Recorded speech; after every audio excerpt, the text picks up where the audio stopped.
Hello, everybody. Welcome to our webinar today on turning data to decisions with Excel dashboards. I'm Christine Irons, and I'll be presenting the webinar today. Before I actually start the webinar, I will start by introducing myself, and I'll introduce the company a little bit. I work for CompUEs and JN Software, and I've been working for them now for a couple of years, I guess. It's been over a couple of years, actually. And before I started working for CompUEs and JN Software, I was working in Toronto as an instructional designer and trainer and courseware designer for York University. And I was there for about, I guess, over 20 years. It was quite a while. But since then, I moved back to Ottawa. I've been in Ottawa now for a couple of years, and I'm so happy to be back. So happy to be working with CompUEs and JN Software. They're just a great group of people to work with, so customer oriented.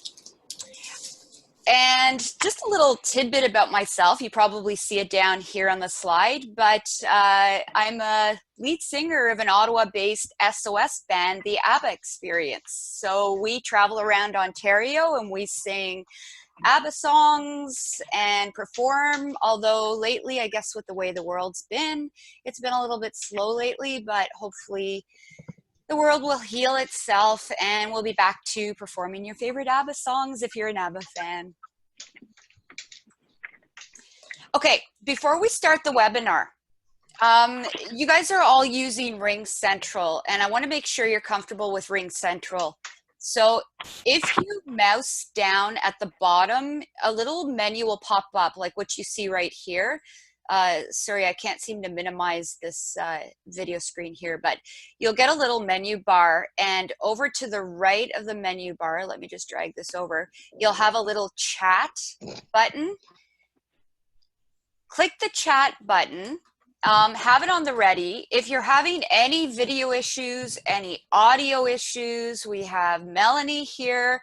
Just pop in a chat, direct it to Melanie. Melanie will help you out. Also, if you have any questions about the dashboards webinar that I'm showing you today, by all means, put your questions in. The way the webinar is organized, it's kind of difficult for me to stop in the middle of the webinar and answer your questions. So what I'm going to do is at the very end of the webinar, I'll get to all your questions, I promise. If there's a question that I can't answer or I have to look up something for you, we'll make sure to reach out to you and we'll get back to you. But yeah, during the webinar, put your questions in if you think of something. If you want to wait to the end, put your questions in, but we'll definitely get to them. Yes. Hello, by the way, my name is Constantine Anastasios. I'm with PSPC. I will be listening by phone. Unfortunately, I cannot access the site itself. Oh, you can't see the video? Melanie, are you on that? Like, it's a problem with your end? You can't see the presentation? I think it's a problem from my end, unfortunately. Oh, hi, it's Louise talking, and sorry, it's Louise. I'm sorry to interrupt you, but if you're within the government, you have to, and you're using VPN, you have to log out of your VPN. Yeah, then I won't get access. I won't get access on the internet then, unfortunately. Well, okay, you know what? Worst comes to worst. But I'm going to do something else. If it doesn't work, I'm just going to have to listen if that's okay, and I don't want to hold up anymore your presentation. No, that's okay. And I was just going to tell you, worst comes to worst, you can listen to it here, but then I was going to let you guys know, usually within about 24 hours after the webinar does get posted on YouTube. There's a link to it from our website. Plus, you will all get an email, a follow-up email with the link to the webinar. So if you can't see it now, at least you'll have access to it after. It's just too bad you can't see it while we're doing it real time, but it's too bad. Thank you, though. Okay, no problem. And yeah, guys, if something happens with your internet and your video drops or your audio drops, you can just reconnect again with the email link that was sent to you. And you can also redial if you dialed in with your phone number, you can just redial and join into the webinar again. Okay, so it shouldn't be a problem if it's I'll try to a remember webinar. to bring my earbuds. I'll also ask if you guys don't mind if you can just mute yourselves so that it's a clear line while we're teaching the webinar. And at the very end, like I said, I can get to your chats, or if you want to audio ask me a question, no problem at all. Okay. What else? Oh, and I told you the webinars will be made available, so we're good there. Okay, so before we start, just a little bit about who JN Software and CompuEase are, because I know it can be confusing since I mentioned both companies, but they're actually sister companies. JN Software provides training, consulting, and database development support throughout Canada. And CompuEase provides training in Ottawa, in the Ottawa area. So if you were requesting training and you're from Ottawa, you would be going through CompuEase, JN Software through the rest of Canada, but they are sister companies. So JN Software, like it says here, they offer public classes with a live instructor. By the way, you will never have a pre-recorded public class. It'll always be a live instructor where you're actually involved in the class. You can ask the instructor questions. You'll hear the rest of the class too. They can talk to you, you can talk to them, which is great. And they also offer consulting and database development support. And then CompuEase, and I apologize for this video kind of being in the way.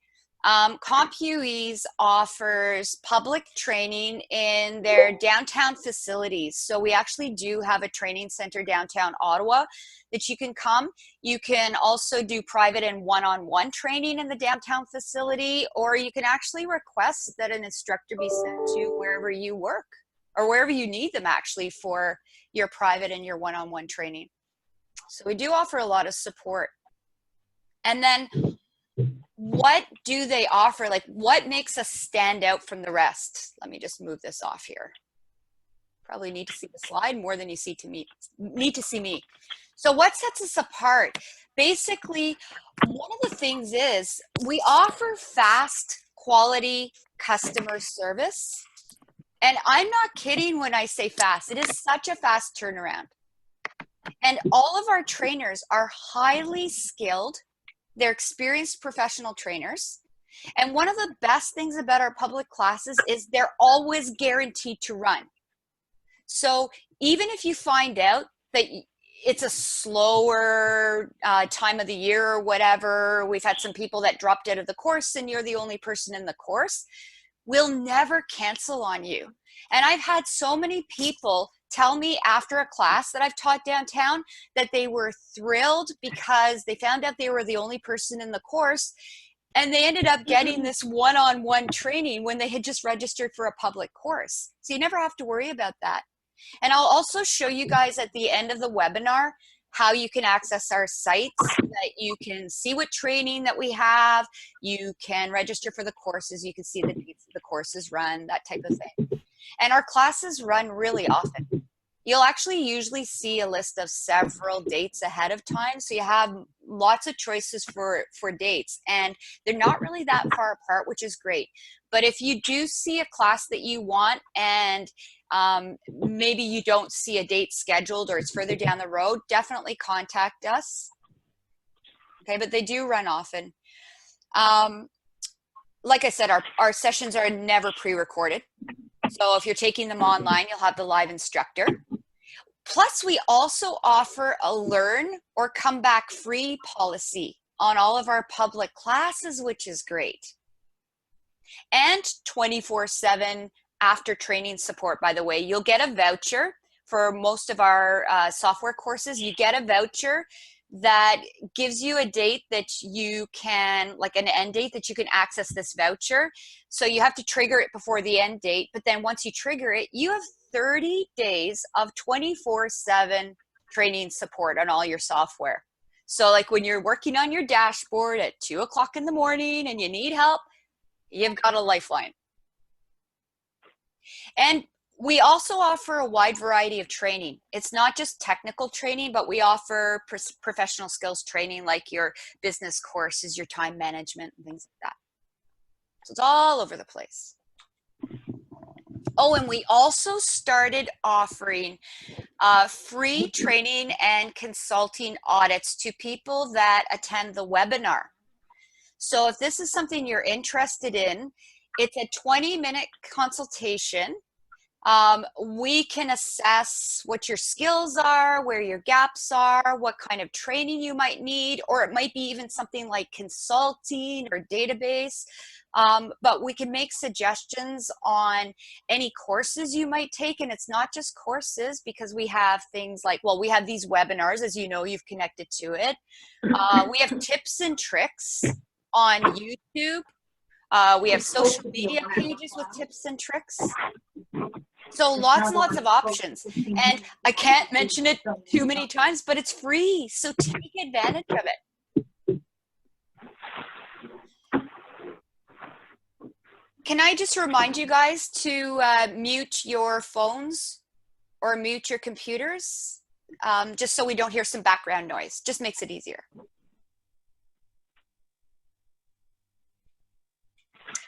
Okay, so let's get into the webinar. This is a webinar on Excel dashboards. What are we going to cover in the dashboards?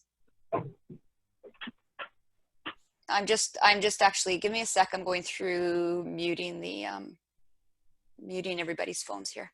Okay, what is covered in the dashboards course, or sorry, dashboards webinar? First of all, we'll discuss what is a dashboard. Because I remember a few years ago when I was first asked to teach a dashboards course. Could you teach a dashboards course for us? We have one coming up, in a couple of weeks. I didn't even know what a dashboard was in Excel. So I was in kind of a panic. And I remember going on Google and searching and researching. And you're going to learn what a dashboard is. You're also going to learn what makes a good dashboard, because there are a lot of dashboards out there, and I'm going to give you some tips and tricks about what an actual good dashboard is. Things to consider before you start creating your dashboard. You might end up scratching things out on a piece of paper. I'll give you some tips of what you have to, the kinds of questions you have to ask, the organization of your dashboard. We'll look at some dashboard fails and dashboard successes. And we'll discuss some dashboard design principles. Okay, in the hour, we won't have a lot of time to go through every single design principle, but I've put together some key principles which should get you off your feet. And then I'll show you the kind of skills that you need to know when you're going to create a dashboard. So the Excel skills that you should know, which, by the way, they are taught in our 2-day dashboard course. But yeah, you do need some Excel skills. Now, I will tell you guys, if you're an analytical type person where you really like to number crunch, you like the formulas and the function side of Excel, the summarizing data and all that kind of stuff, you will love Excel dashboards. But on the other hand, if you're the kind of person that likes things like designing things, you're the creative person, you like making things look good, making things look pretty, you're going to love Excel dashboards as well. Like, it touches both extreme ends. And I'm the kind of person in the middle where I fall into both categories, and I absolutely love working on dashboards. When I start to work on a dashboard, I get so involved, hours could go by, I don't even know it. So I think everybody's going to love this. So what is a dashboard? You can see a picture of an example of a dashboard here on the right. Dashboards are graphical in nature. They're very visual, and we're going to be talking about that a lot. How much data should you put on your dashboard? How many graphics? Should it be more graphic heavy than data? We'll get into all that, but it is very graphical in nature. It's designed with a specific purpose. It's goal oriented. So if you need to create a dashboard where you have things like marketing information that you want to put on it, plus you have some human resources information for your staff, don't put it all on one dashboard. It should be goal oriented. So you may end up with 2 different dashboards or 3 different dashboards. So it should contain only data that's relevant to that goal, and it relieves the end user from having to analyze their own data. So it should be something that's very visual. They should get it within seconds of looking at your dashboard, and they shouldn't have to go through thousands and thousands of rows of data and analyze it. So data visualizations. What are data visualizations? It's a word that's thrown out there a lot. Infographics and data visualizations. They're just charts. So charts are a picture of your data. It helps make analyzing your data easier by looking at a picture. So the idea is you can take complicated data and make it easy for the human brain to understand. Like I said, not everything on a dashboard has to be a visualization. Some people do put pivot tables. If you know what a pivot table is, some people do put pivot tables on their dashboards, but I'm hopefully going to convince you by the end of this webinar that you should go as visual as possible. So, why visual? I think one of the biggest challenges that I have when I'm teaching a dashboards course is to convince people from putting too much data on the dashboards. And I'm going to do a little demonstration for you. What I'm going to do in a second. Now, you guys, if you want to contribute to this, if you want to unmute your mics and yell out an answer, or if you want to put it in the chat window as fast as you can. Usually I do this in a class where people can just yell at me. But what I'm going to do is I'm going to show you a table of information. It's going to be a simple table. It's going to contain 10 people, I think by number as I recall, and it's going to be their heights. So 10 people and their heights. And I want you to, as fast as possible, figure out who the tallest person is. We'll see how long it takes you to do it. So I'm going to count to 3. 1, 2, 3. Okay? I think by now you've probably figured it out. So it does usually take people, even just with 10 rows of data, quite a few seconds, because you're kind of doing a serial search where you're searching up and down data, trying to compare numbers. So now what I'm going to show you is the same information in a chart. 10 people and their heights. But by the way, if you figured out who the tallest person is, which I guess is number 7, I've switched up the data. So it's not number 7. Don't expect it to be number 7. But same height in meters. You tell me who is the tallest person. I'll count to 3 again. 1, 2, 3. And I bet you had it in about 1 second. The minute I turned this data to a visual with bar charts or column charts, you got it probably within a second, because now you're doing a parallel search. You didn't even have to go through every individual column. You could just see right away which was the tallest column. So visual representation of data is faster to acquire.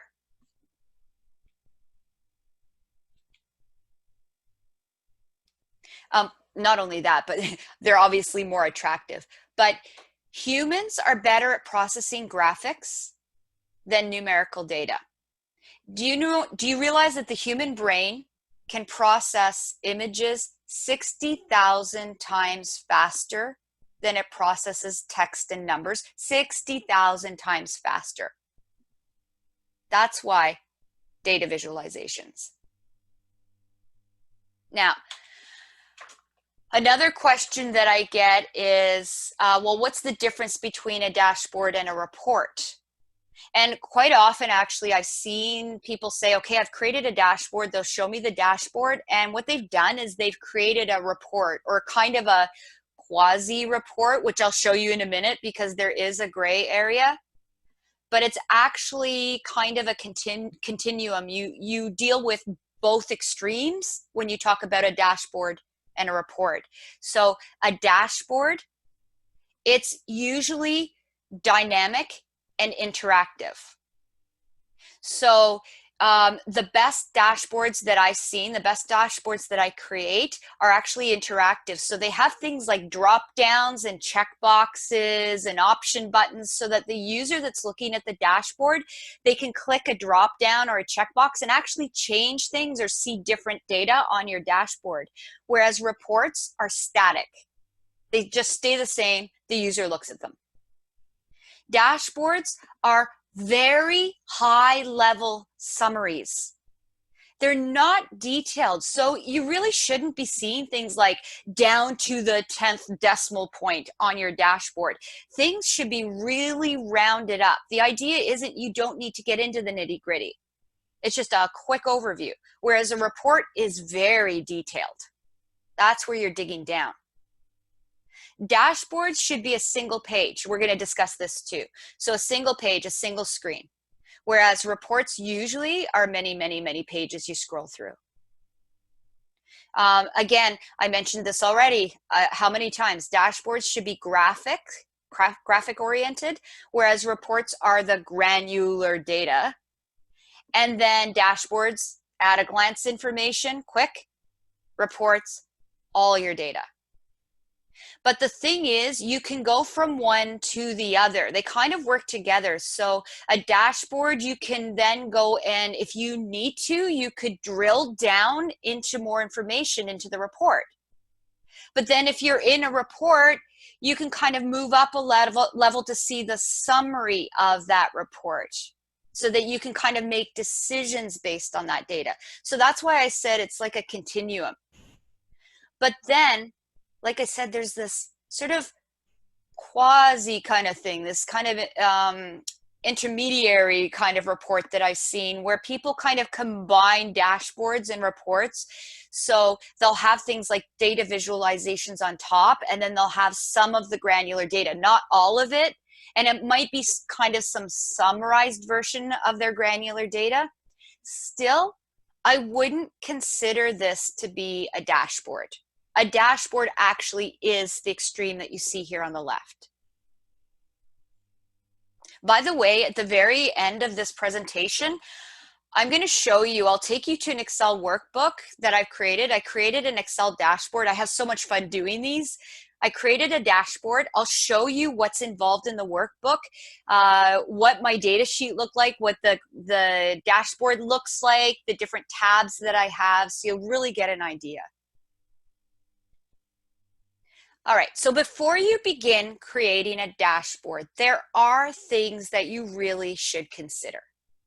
So here are a few. One is, who is your audience? That's actually really going to help you when you have to create the dashboard. Like, again, we go back to the purpose of your dashboard. Who are your end users? Are you creating a dashboard for customers? Or is it a performance tool for regional managers, that kind of thing? How are they going to use the dashboard, which will really help when you have to decide how interactive you're going to make it, the drop downs, the types of things they need to see or switch to. And then also, what triggered them to ask for a dashboard? So if your manager or your director called you in and said, we need a dashboard, can you create a dashboard? Find out why they're asking you to create a dashboard, because it has happened to me that I've been asked to create a dashboard, and then when I start digging for details, I find out that really what they need is a pivot table. But a lot of people don't know what a dashboard is, and it's a term that's thrown out there a lot. So everybody thinks, I want a dashboard. And they are great. Okay, I think you're going to be excited by the end of it, but sometimes, yeah, they just need a pivot table. So really ask questions. Describe the measures. So sit down with a piece of paper, or do it in Word if you like to type it in Word. But figure out what the measures are. Like I said, who is your audience? So what kind of questions are you trying to answer? That big time will go into helping you decide what goes on your dashboard. So what kind of questions are you trying to answer? What results do you want to achieve? What's the purpose of the dashboard? Are you creating it to make better decisions based on data, or are you creating it to make people aware of a business product? All of these kind of things are going to make a difference in what you put on your dashboard. And trust me, you don't want to inundate people. You don't want to put a ton of stuff on your dashboard, which we're about to talk about. So this will narrow it down for you. The other thing that you want to do, I highly suggest this, is create a mock layout. Now, it can be a rough layout like what you see on my screen. So I just sat down and I scratched this out on a piece of paper and I took a picture of it. And actually, you know what? When I do my mock layouts, I do actually include a bit more than what you see on the screen. I'll put where I want my drop downs, where I'm going to put check boxes and things like that. You don't have to make your dashboard interactive, but oh, trust me, it just makes it so much nicer. Our 2-day interactive dashboards course teaches you how to do all that. And write things out. So don't just put trend or 2-year trend. Like, actually write it out. What's the overall trend for the last 2 years? So when you actually go to create your dashboard, trust me, it's so much easier. Or you could actually kind of do it officially, like what you see here on the right. You could do it in Word, PowerPoint, Visio, Excel. You can remove the grid lines in Excel on one of your sheets, and you can insert shapes of where you're going to put your charts and graphs and drop downs. And you see how extensive I was in actually writing out what I'm going to look for, what I'm going to put there on the dashboard. And I actually put this mock layout in my dashboard workbook. So my dashboard workbook, as you're going to see in a couple of minutes, it doesn't just contain the dashboard and the data that the dashboard's created on. It contains a lot of different tabs, and one of them is my mock layout, whether it's a picture of something I scratched out or this official one that I created. And get inspired, guys. Like, I mean it. Go on the internet and start Google searching dashboard design examples or whatever, and go to the images, you'll get tons and tons of different pictures of dashboards, because every time you have to create a dashboard and you want to be creative, it's these things that are going to trigger you. And what I do is, when I find something that I like, I right click it and I copy it and I paste it into a Word document that I have. And it might not be that you like the whole dashboard. It could be that you like one little piece of the dashboard and you don't want to forget about this. Like this one that you see up here in the left, this data visualization, I liked the way that they showed how many women compared to men, but they didn't do it like your simple, boring column chart. They did it with one that fills up with color. And by the way, you can do things like this in Excel. I went to Excel and did it. Excel may not offer certain data graphics that I'm going to show you here as just click a button and it goes in. But if you know anything about working with your charts and combining it with working with graphics, you can create the most amazing data visualizations. So it could be that you like one of the data visualizations, or you like the color scheme they used. Put it into a document and keep it. And by the way, if you're going to do a search, don't just search for Excel dashboard examples, because you're going to narrow it down. There's a lot of software out there that you can create dashboards in, not just Excel, and you're just trying to get some ideas of great dashboards. So just search for something like dashboard examples, great dashboard examples, or whatever. Okay, so I talked about the dashboard workbook.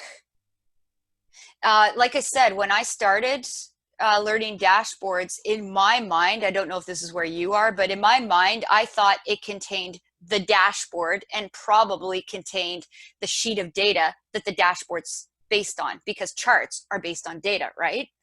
I didn't realize the extent of the dashboard workbook. It actually, by the time I finish a dashboard, I have tons and tons of sheet tabs that you see on the bottom. You still can't see all of the sheet tabs, but I'll show you in one of the workbooks that I did. You'll probably have a calculation sheet tab because you want to summarize some of your data and put those summaries on your dashboard. And a lot of times you do it with calculations, which again, we teach in the dashboards course. The mock layout, which I'm not showing here. Plus, you'll have a whole bunch of tabs for all the different pivot tables you're going to create, because some of the best data visualizations are based on pivot tables. So I have a different sheet per pivot table, and then I create the charts, and then I copy the charts to my dashboard. So you end up with tons of sheets.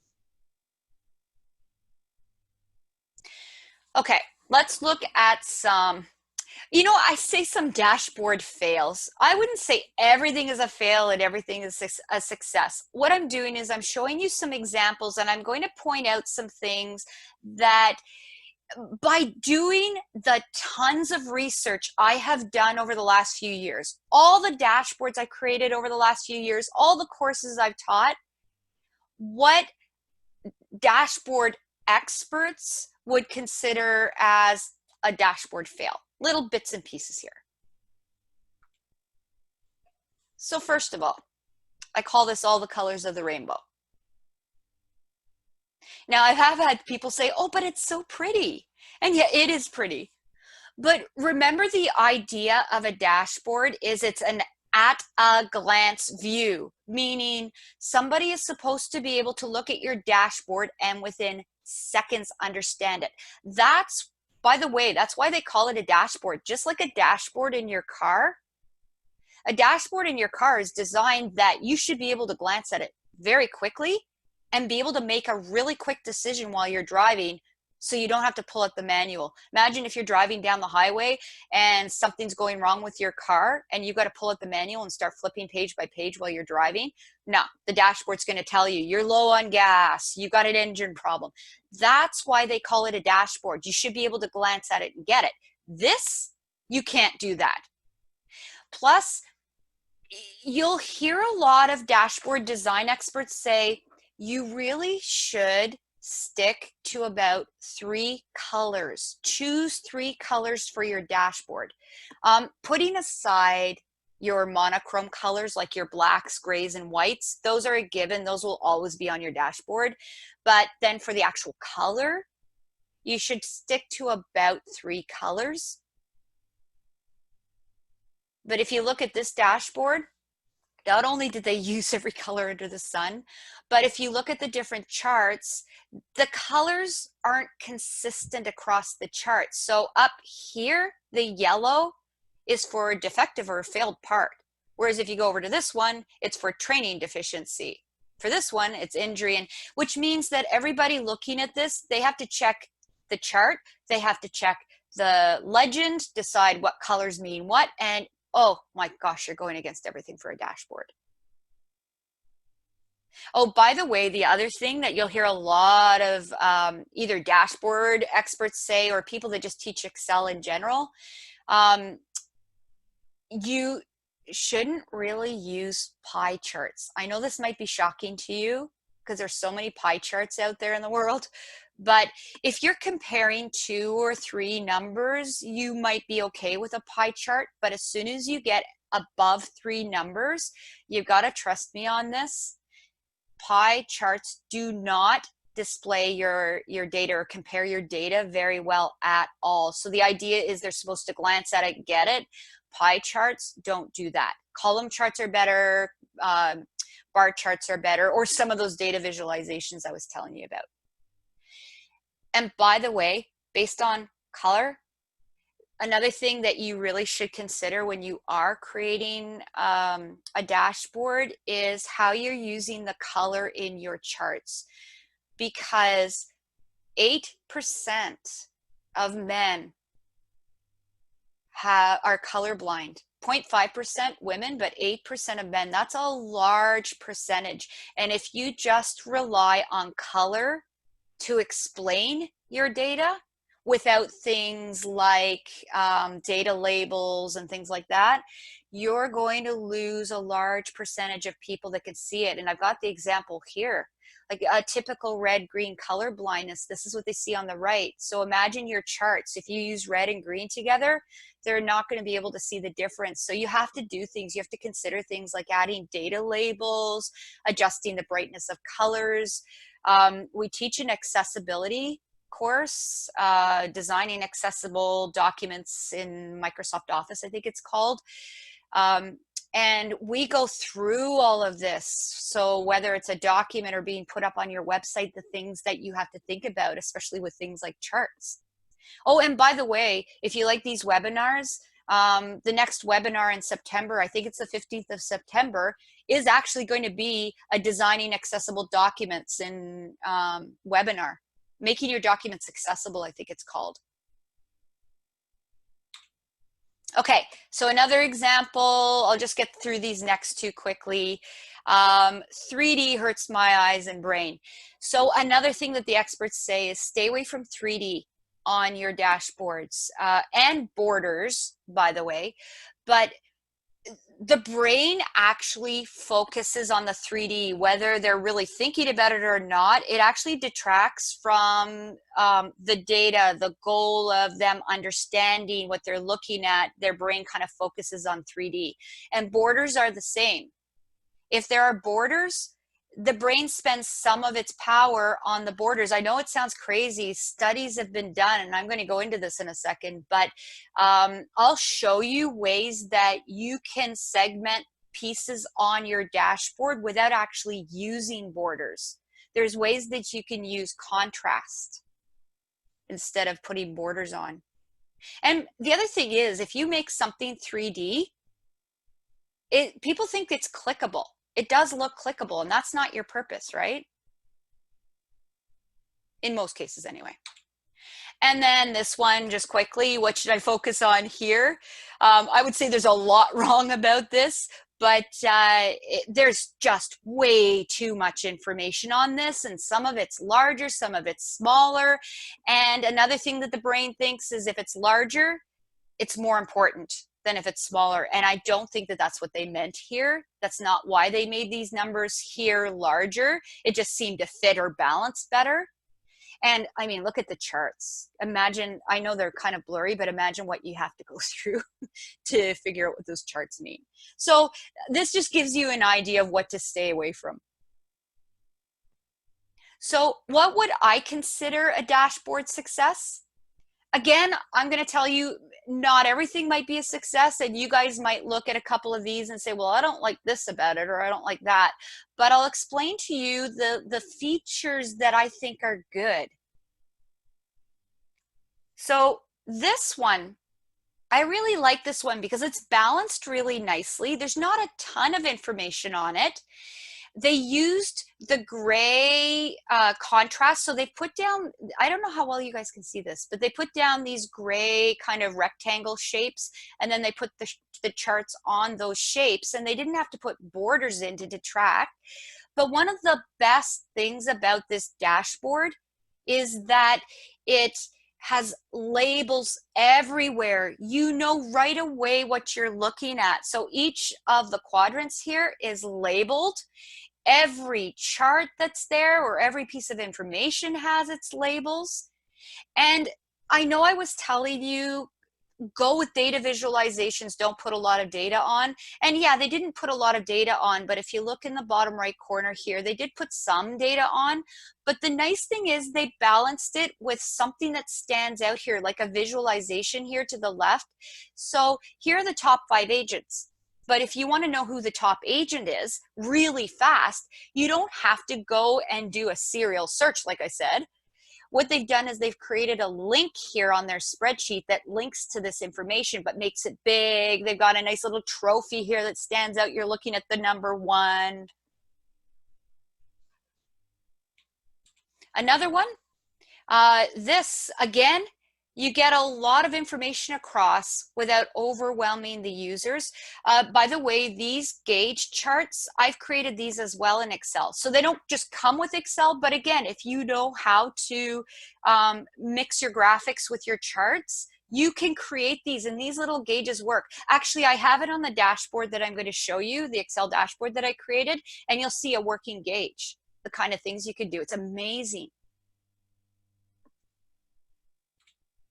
And this, well, I mean, there's a lot that I like about it, how it's balanced, it's nice big text, that kind of thing. But I think I also like the colors of it because I'm kind of like, I like the spa colors of the blues and the greens, that kind of thing. But to me, this is just such a nice dashboard, so easy to understand. And this is all done in Excel. So if you've never done dashboards, believe it or not, you do this on a sheet in a dashboard, you remove your grid lines, and you can do this. Anybody can do this. So, what are some quick design principles for a dashboard, just to get you going? Okay, the big one is keep it simple. So, we try to measure everything. I remember reading a quote, I think it was a professor in the University of Phoenix. He said, we try to measure everything. If it moves, we measure it. If it doesn't move, we don't, or we measure to see how long it can stay still. So we're convinced that if we can measure it, we can manage it. So we end up measuring everything, and we spend more time measuring than managing. What we really need to do is concentrate on KPIs. You guys have probably heard KPIs thrown out there a lot. Key performance indicators, KPIs. So what you're doing is it's the measurement of what's key to the performance of your business strategy. That's what actually goes onto a dashboard. So the big question I get is, how many KPIs do I put on a dashboard? There's always an argument about this. One of the answers is fewer than you actually think. So I'm going to do a test with you guys. Another test here. Again, if you want to yell out the answer, you can. I'm going to do it 3 times, actually. I want to see how fast you can do this. If you want to put it in the chat, get your hands ready on the numbers. Or put a Y for yes if you got it, or whatever. What I'm going to do is I'm going to show you on the next slide a picture of a bunch of balls, or circles, or whatever. They're supposed to be balls. I wasn't being very creative, but I want you to tell me as fast as you can how many balls are on the next slide. And we're going to do it a couple of times. Okay, you ready for this? So why don't you just type a Y in the chat? I'm looking at the chat right now. I want to see how fast you get it. Okay, 1, 2, nice try there. I saw your Y come in. 1, 2, 3. Oh, actually, type the number. I wasn't thinking. Type the number. How many balls, guys? I got a 9. I got an 8. I got a 10. Yeah, you're right with the 10, the first person that came in. Okay, well, part of it, I kind of mixed you up with the Y and the how many, but we're going to do this a couple more times anyway. But you're right, it's 10. And the average person takes for this 2 seconds. to tell, because you can kind of group them together. So you can see 3, 6, but then you kind of have to do some counting as well. Okay, so we're going to do it again. Get ready. Tell me how many there are in the next slide. 1, 2, 3. Oh, that was a lot faster. Oh, and you're all getting it right this time too. And actually, that's a good point. With the 10 balls, we got different answers, right? So there's problems with errors, but now you all got 7, but the average person for the 7 objects takes approximately 1.2 seconds. So we're going to do it one more time. You have another chance at this. 1, 2, 3. Yeah, that was even faster for sure. Yeah, you're all getting it.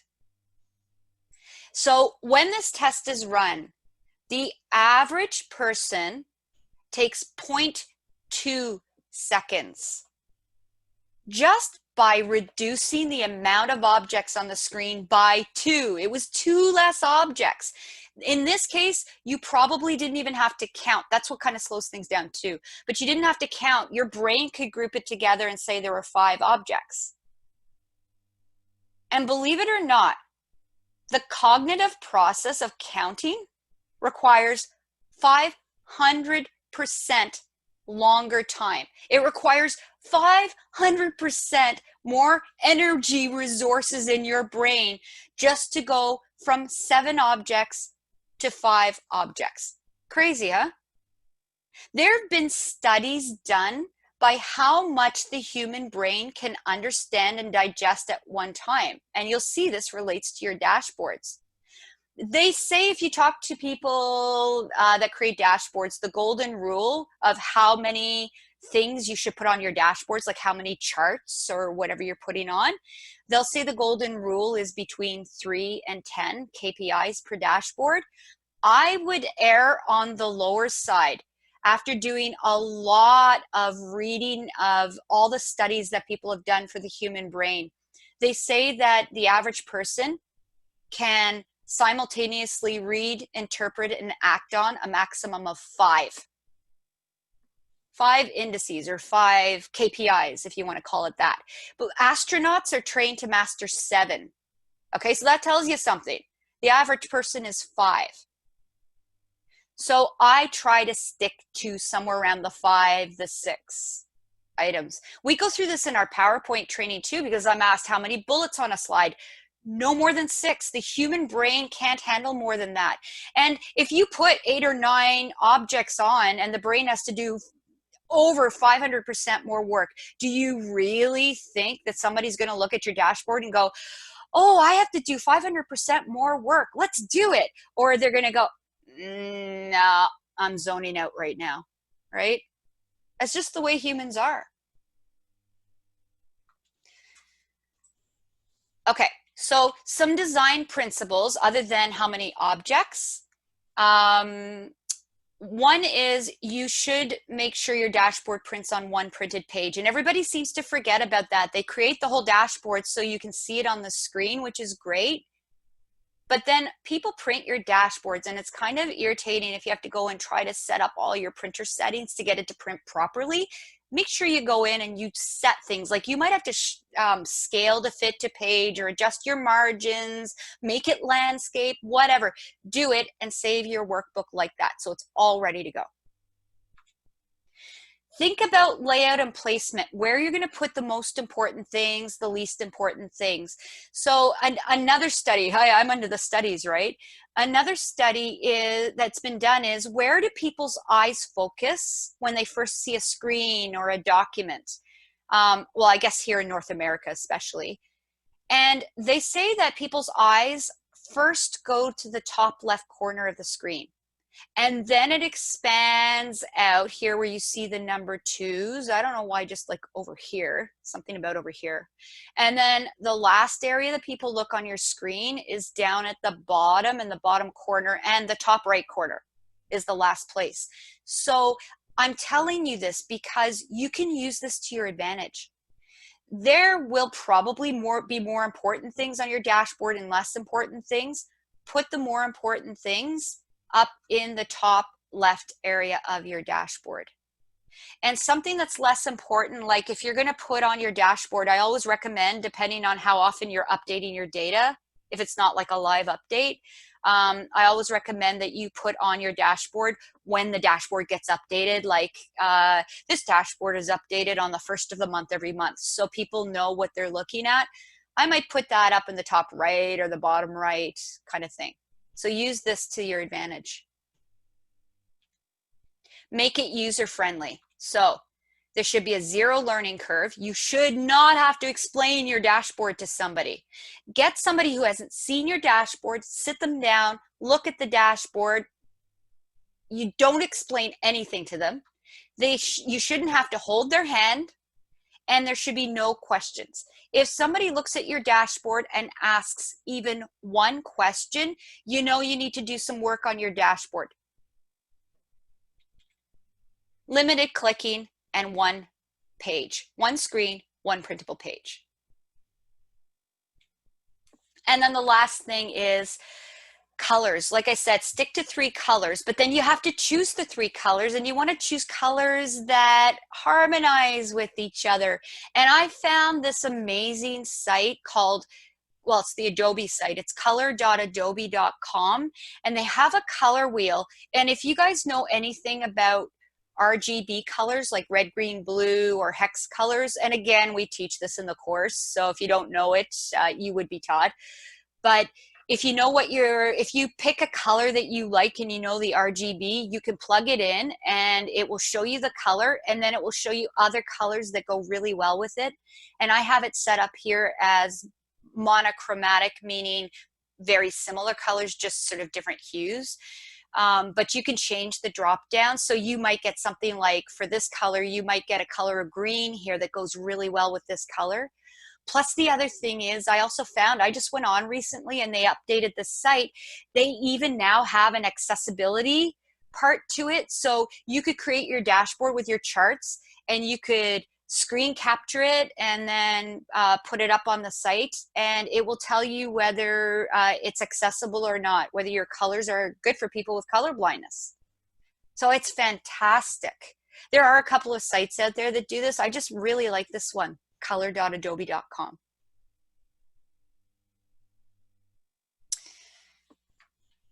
Okay, and then the last thing is, so what skills do you need for creating these amazing dashboards? So what kind of skills would we teach you in the course? We would teach you things like formulas and functions. So like I said, I have a calculation spreadsheet. I do actually create a lot of calculations like SUMIF, COUNTIF to kind of summarize my data, and then I link to it onto the dashboard. So we teach you, VLOOKUP, you guys have probably heard of that, index and match, and we're going to start introducing the XLOOKUP function, which kind of takes over VLOOKUP and index and match. It's so fantastic.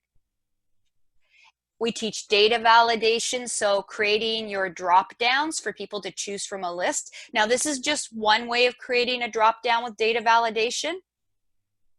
I'll show you another way in a second. Conditional formatting, so formatting numbers based on a condition, like I want all the numbers that are above 500 to be yellow, but if they're above 700, make them red, that kind of thing. Linking plays a big part in your dashboards. You're linking lots and lots of things inside your dashboard so that your dashboard will automatically update if your data updates. And we also teach you this really cool tool called a camera tool that is part of Excel, where you can take snapshots of things, and it's a linked snapshot, but it ends up being a floating image that updates itself. Everything on my dashboard is floating, I'll show you. So this camera tool is handy. Form controls, where you can create drop downs and check boxes to automate things. This is what makes it interactive, right? Pivot tables, they're a huge part of a dashboard, pivot tables. And charts based on your pivot tables. So we cover all that, plus then putting your whole dashboard together. Okay, so before I show you my dashboard workbook, I'll just take a couple of minutes to show you the workbook. I'm just going to pop over to the website. I want to show you on the website. Just give me a second. So right now I'm on the CompuEase website. I just wanted to point out that you can find our courses under the course list. And I will get to your chat messages, by the way, or your chat questions, or if you want to ask me questions. I'm just waiting for them to come in. But you'll find the course list here with all of our courses. So you'll find the dashboards training, for example, under the Excel training. Everything will be listed there with all the dates, with the register now links. You can follow us on social media up here. We're on Twitter, Facebook, Instagram, the whole thing. So we're always listing our courses, advertising our webinars. We've got tips and tricks, our YouTube channel for tips and tricks. It's so great. So we always encourage you to follow us. The JN site, JN Software, the sister company, you can go to courses here, get a list of all the courses. Okay, they're split up into category. You could go to the Microsoft courses, for example. They're listed here. Here's your creating interactive dashboards in Microsoft Excel. So these courses run at the same time that the CompuEase courses run. So you could take it online, or if you're in Ottawa, you could attend the actual classroom. I guess when we get through these COVID times and we're running our classes again, but it will list the dates for the courses, how you can register. So there's lots of information here. And don't forget, we do offer that free training and consultation. Sort of, I don't want to call it an interview, but like a talk with you. We love to talk with you. So reach out to us and we can figure out, you know, what kind of skills you need based on the work that you do. Okay, so let's just quickly, I'll just quickly here show you an example of a dashboard that I created here. So here's my dashboard. It's an Excel workbook. And basically what I did here is I made it interactive. So there are drop downs here that you can change the numbers. These gauges I created in Excel, and you can make them interactive by using these buttons over here, drop downs here that change things. All of these, this entire thing I did in Excel. And I would probably go into the view ribbon and I would remove the headings like the A, B, C, and the 1, 2, 3s. I would remove the formula bar, that type of thing. I don't know why it seems to be kind of frozen here, but everything on my dashboard is interactive. They're all floating, can be dragged around. And then I would protect the workbook. So what I would do is in the end, I would like hide all these sheets down here at the bottom so that the person that opens it up only sees the dashboard sheet. And everything else is hidden. But just to show you, if you look at the sheets down here, this dashboard is based on 47,000 rows of data. So imagine looking at this compared to looking at this. So when I started to create the dashboard, I did something like this, where I took the grid lines out, I filled cells with colors, I added these boxes that I could put my charts on because I wanted to use the contrast thing instead of the borders. Then I put text boxes for all of my text. I have a calculation spreadsheet. So some of those drop downs are based on calculations. Then I have tabs for all of the different pivot tables that I based my charts on. And I created the charts and then I put them all on the dashboard. So then I would protect the dashboard so nobody could resize things and move things. And you need to know how to protect it so that things like your pivots information doesn't kind of freeze or your gauges don't freeze. There are ways to protect it so that these still work. They can use all of these drop downs, but it can be done, and then you end up with a beautiful dashboard. Okay, so Melanie just put the link into the chat for the training audit if any of you guys are interested. So it is in your chat if you're interested. And this is kind of the end of my demonstration. We have a couple of minutes left. So do I have any questions? You can ask me over the phone, or you can ask me in the chat. I'm just looking back here to see if we got any questions.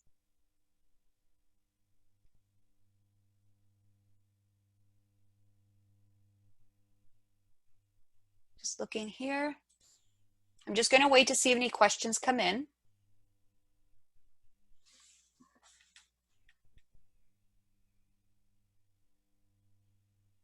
I hope you guys are as excited about dashboards as I am. Like, to me, if I look at this kind of thing, not because I created it, I mean, if I look at this kind of thing, this really excites me. And like I said, it's pulling on the data part of my brain, and then let's make it look really good. You want to impress your managers? Create a dashboard. And trust me, anybody can do this. Where is the data? The information was updated. Okay, so the data that you base your dashboard on, it could just be an Excel workbook that you work in, then you just have your data. You just keep track of it, and then you decide to base a dashboard on it. So you create pivot tables based on this data, whatever. But the thing about Excel, oh, the date, sorry. Where's the date information updated? I'm just looking where I might be misunderstanding you. Where is the date? Oh, I see. You're calling me on this because I didn't put the link up here. I didn't write in here that the data is updated on. I see what you're saying. No, I didn't put that, and I should put it. I was just doing a mock-up one for the dashboards webinar, but I should put what date the data is updated. But I'm actually glad you asked me that, because I don't know if everybody knows this, but there are things like Power Pivot. I don't know if you guys have heard of Power Pivot, Power Query. That's all part of Excel. And you can link to data from outside sources to base your dashboards on. So you could have an Access database, you could have an Oracle database, you could pull data from Facebook and places like that, and you can link to it in Excel and base your dashboard on it. So that just triggered me to think about that. It's interesting. Did you lose the reflection under the first dial? Let me check my first dial. Hold on. So this first dial goes accessories. The reflection. Oh, I see what you're saying. Yeah. Yeah, you know what? I would click on this dial. I would go to shape format. I would go to shape effects, reflection, and it's back. Yeah, exactly. But you see what I mean? This was all done with graphics in Excel, but then it's working because it's also based on a chart. It is really cool. Does anybody else have any questions? We're about 3 minutes over, but I can stay on here to answer your questions if you want. What about fonts? Well, fonts, when I think about fonts, I always do this with my brain. I consider accessibility. I always keep accessibility in mind. So I try to go with a minimum of a 14 size font. They kind of say 12, but I try to do 14. I don't know. These fonts, because they're the ones that have these radio buttons, you're kind of stuck with the fonts that they are set on. But you can see my labels, I try to make them bigger for sure, for accessibility reasons. Yeah, good question. Especially if you're going to put it up on the internet. Should you mix font styles? Again, for PowerPoint, for accessibility, and I would apply this to dashboards as well, I would stick to 2 fonts. And I try to stick to the sans serif fonts, meaning they're not the fonts like Times Roman that have those little curly cues on the end of all the little letters. I go with things like an Arial, Verdana, Calibri. Calibri's good. I think I did this. Yeah, these are all just based on the standard Calibri font. So I wouldn't use the special ones that like Times Roman. Make them bigger. make them very blocky? It's easier to read. How did you make the gauges? You know what? You created the slinky type? Oh, cool. You know what I'm doing right now? I am going to, well, in the future, I always do this to myself because I tell people what I'm planning to do and then I get so busy, but the next course that I'm going to be developing is going to be a one-day course on infographics or like data visualizations, where I'll show you how to create graphics like these that are working graphics, and these, the male and the female, these, how can you add these pictures that go up and down? So it'll be a day on data visualizations in Excel. Is that something that you guys would be interested in if we develop something like that? Because it kind of goes hand in hand with the dashboards courses. Yeah, for sure, eh? Everybody likes these, and it really makes your dashboard stand out. And once you learn to work with your graphics, you can pretty much do anything. Okay. So any other questions, guys?